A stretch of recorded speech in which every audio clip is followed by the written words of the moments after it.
Hello दोस्तों, कल के वीडियो में मैंने एक जो बताया था उसमें उस ज़मीन के सर्वे के बारे में बताया था जो ज़मीन आपने खुद से क्रय किया है।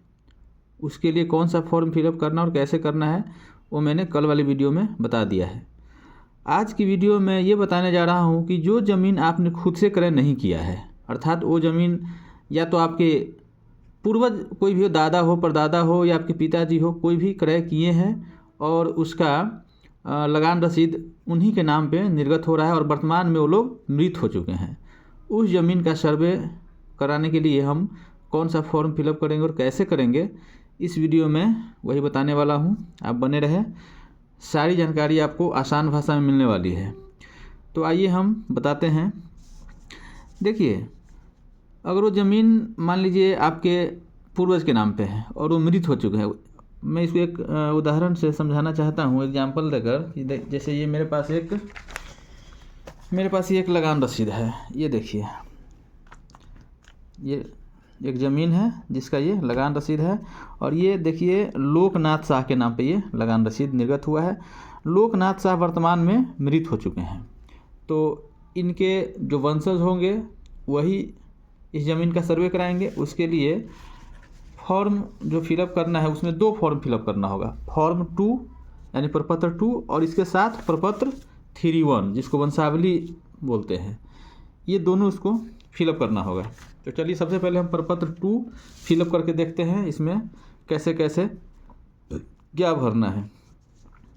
तो देखिए, मैं कल बताया था, अगर आपने कल वाली वीडियो देखा है तो आपको ये समझने में बहुत आसानी होगी कि मैंने कल बताया था कि सबसे ऊपर जो प्रपत्र 2 भरने के लिए सबसे ऊपर है राजस्व ग्राम। राजस्व ग्राम में हम राजस्व ग्राम डाल देंगे जमनीपुर और थाना नंबर ये डाल देंगे, हल्का नंबर जो है। तो ये सब मैं कल वाली वीडियो में बता चुका हूँ, उसको जाकर आप देख सकते हैं, ये ऊपर वाला हो जाएगा। अब देखिए मेन अब इसमें है रैयत का नाम मुझे कैसे डालना है। तो ज़मीन था ये, इसमें हम रसीद में देखे हैं लोकनाथ शाह के नाम पे ज़मीन है। अब लोकनाथ शाह के 3 लड़के हैं। लोकनाथ शाह खुद मृत हो चुके हैं और इनके 3 लड़के हैं, रमेश शाह, देखिए रमेश शाह, महेश शाह और गणेश शाह। तो तीनों का नाम हम इसमें लिख देंगे और पिता का नाम लिख देंगे स्वर्गीय लोकनाथ शाह, ये मृत हो चुके हैं और तीनों को बराबर हिस्सा मिलेगा, इसलिए हम यहाँ पे लिख दिए हैं अंश समान। रैयत के नाम में आ गया। उसके बाद स्थायी पता में जो वहाँ जो इनका घर कहाँ है, पोस्ट कहाँ है, थाना कहाँ है, जिला और पिन, ये सारा चीज़ हम लिख देंगे। उसके बाद इसमें ज़मीन का ब्यौरा में डालना है खाता, खेसरा और रकबा। देखिए, तो खाता आपके रसीद में लिखा हुआ है, या रसीद नहीं होगा तो केवाला होगा, केवाला में लिखा होगा। देखिए रसीद में ये खाता है, खेसरा है और ये रकबा है। तो यहीं से हम यहाँ पे खाता, खेसरा और रकबा हम डाल दिए।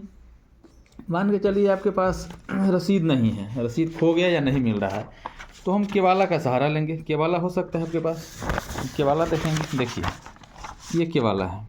केवाला का जो सेकेंड पेज होता है उस पेज का हम अवलोकन करेंगे और इसमें देखिए यहाँ पे लिखा हुआ है खाता, यहाँ पे खेसरा, यहाँ पे रकबा। ठीक है, ये हो गया खाता, खेसरा, रकबा हम लिख दिए। उसके बाद चौहद्दी लिखना है। चौहद्दी यानी उस ज़मीन के उत्तर में, दक्षिण में, पूरब में, पश्चिम में किसका किसका ज़मीन है वर्तमान में, उसका 4 लोगों का हम नाम लिख देंगे। या तो आप पूछताछ करके लिख सकते हैं या फिर अपने केवाला का अवलोकन करके आप केवाला में भी देखिए लिखा रहता है उत्तर, दक्षिण, पूरब, पश्चिम। चौहद्दी लिखा हुआ है, लिख देंगे। फिर उसके बाद किस्म ज़मीन। किस्म ज़मीन वो ज़मीन जो आप जिसका आप सर्वे करवाना चाह रहे हैं, वो ज़मीन का आप वर्तमान में किस तरह से उपयोग कर रहे हैं। या तो वहाँ पर रह रहे होइएगा, आवास का ज़मीन होगा या कृषि का होगा, या जो भी ज़मीन है। मान लीजिए हम इस ज़मीन का कर रहे हैं, इस ज़मीन में लिखा हुआ है सिंचित भूमि, केवाला में लिखा हुआ है सिंचित भूमि। सिंचित मतलब कृषि, हम यहाँ कृषि डाल दिए, या सिंचित भी लिख सकते हैं या खेतीहर भी लिख सकते हैं, कुछ भी लिख सकते हैं। उसके बाद हमको यहाँ पर लिखना है शेष को छोड़कर लगान।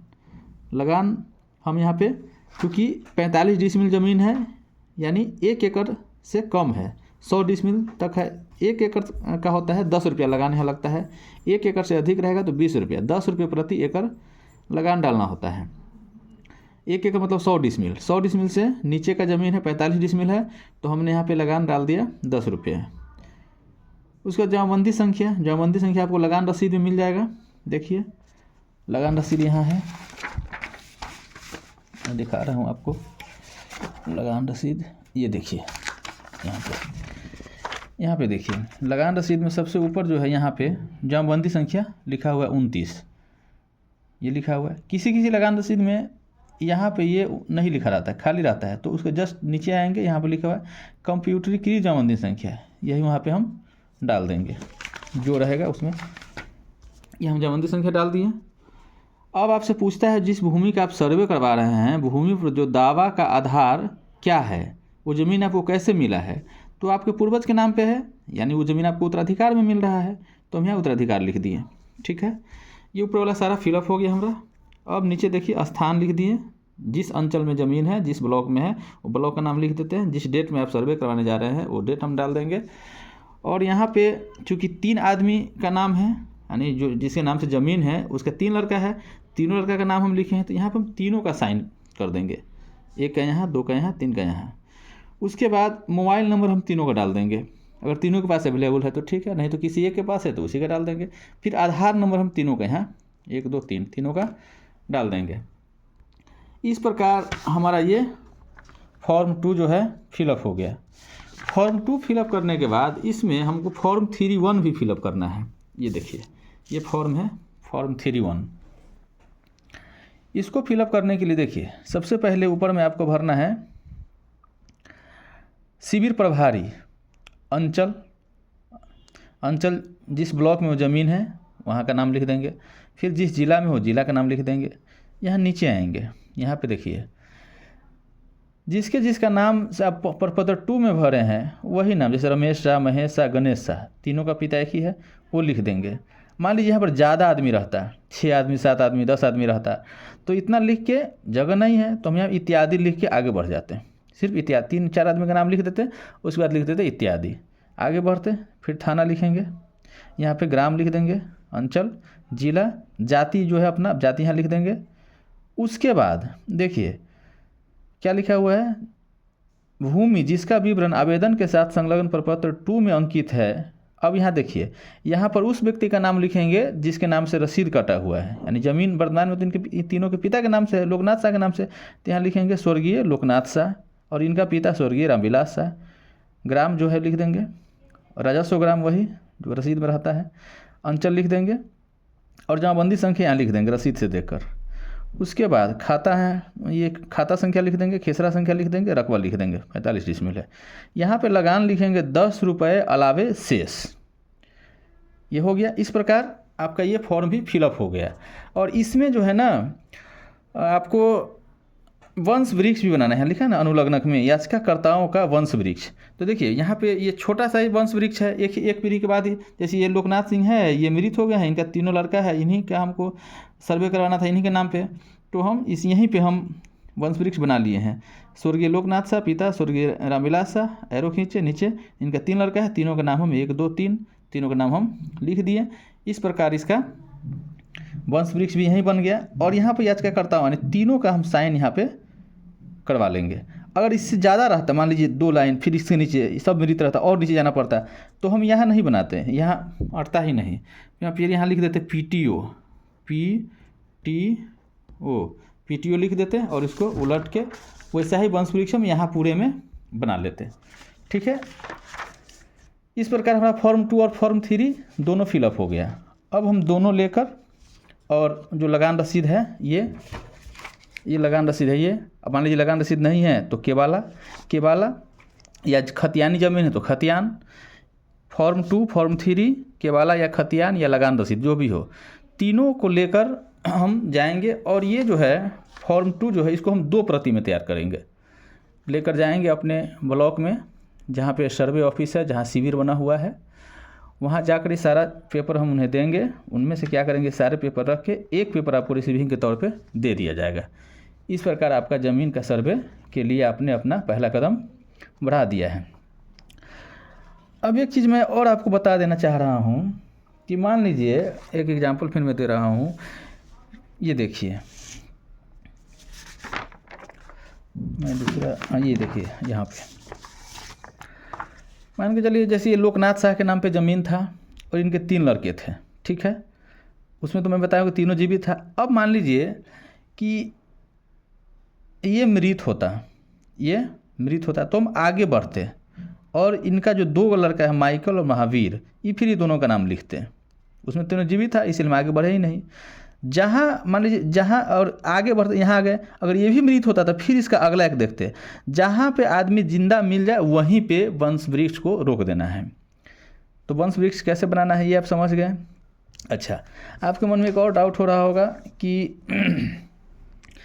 हमको जैसे अगर इस तरह से फॉर्म भर के दे रहे हैं तो जो अगला खतियान बनेगा उस खतियान में तीनों आदमी का नाम रहेगा एक ही साथ, रमेश शाह, महेश शाह, गणेश शाह। इनके पिता का ज़मीन था, तो जो खतियान बनेगा ये तीनों का एक साथ बनेगा, एक ही पे तीनों का नाम रहेगा उस ज़मीन पे, अलग अलग नहीं होगा। आप चाहते हैं कि नहीं रमेश शाह का अलग खतियान बने, महेश शाह का अलग बने, गणेश शाह का अलग बने, तो उसके लिए आपको क्या करना होगा, एक फॉर्म में एक ही आदमी का नाम देना होगा। जैसे यहाँ पे हम रमेश शाह ही देंगे सिर्फ, और पिता दे देंगे स्वर्गीय लोकनाथ शाह, बाकी दोनों का नाम नहीं देंगे। रमेश शाह, पिता स्वर्गीय लोकनाथ शाह, इतना छोड़ देंगे, ये सब वही रहेगा। यहाँ भी वही रहेगा। यहाँ जो रकबा है 45 डिसमिल जो है, इसमें 45 डिसमिल ना डाल के, चूँकि 3 आदमी हैं, 3 आदमी का हिस्सा लगाएंगे 15 डिसमिल, और ये सहमति होना चाहिए तीनों का कि हमको बराबर बराबर हिस्सा में बांट लेना है। तो बराबर बराबर हिस्सा अगर बांटते हैं तो तीनों आदमी का 15-15 डिसमिल होगा, तो हम यहाँ पे 15 डिसमिल डालते, 45 नहीं डालते, और बाकी सब चीज़ वही रहता है सारा चीज़। और फिर यहाँ पर साइन सबका वही होगा, मोबाइल नंबर सबका डलाएगा, सहमति दोनों को देना होगा कि हाँ इसको 15 डिसमिल मिलने से हमको कोई आपत्ति नहीं है, ऐसे होता। ठीक है, तो आशा करता हूँ कि आपको मेरे द्वारा बताई गई जानकारी समझ में आ गई होगी, और आप देर मत कीजिए। हालांकि अब तो फॉर्म फिलअप करने के लिए सरकार की तरफ से डेट बढ़ा दिया गया है। आप 31 मार्च 2025 तक ये फॉर्म फिलअप कर सकते हैं, लेकिन अपने स्तर से देरी मत कीजिए, फटाफट फॉर्म भरिए और जाके जमा कर दीजिए। ये हुआ ऑफलाइन ऐसे कर सकते हैं। अगर और भी कोई डाउट हो तो आप अपने मुझे कमेंट सेक्शन में पूछ सकते हैं। आगे मैं बताऊंगा कि आप घर बैठे, मान लीजिए आप नहीं जाना चाह रहे हैं, आप कहीं बाहर रह रहे हैं, जॉब कर रहे हैं, समय नहीं है आपके पास, तो आप कैसे, तो आप ऑनलाइन भी फॉर्म फिलअप कर सकते हैं। ऑनलाइन कैसे फॉर्म फिलअप करना है वो भी बहुत आसान है। ऑनलाइन करने के लिए ये जो है मैं अगले किसी वीडियो में वो भी मैं बता दूंगा। तब तक आप अपना फॉर्म ये जो है फिलअप कर लीजिए। बाय।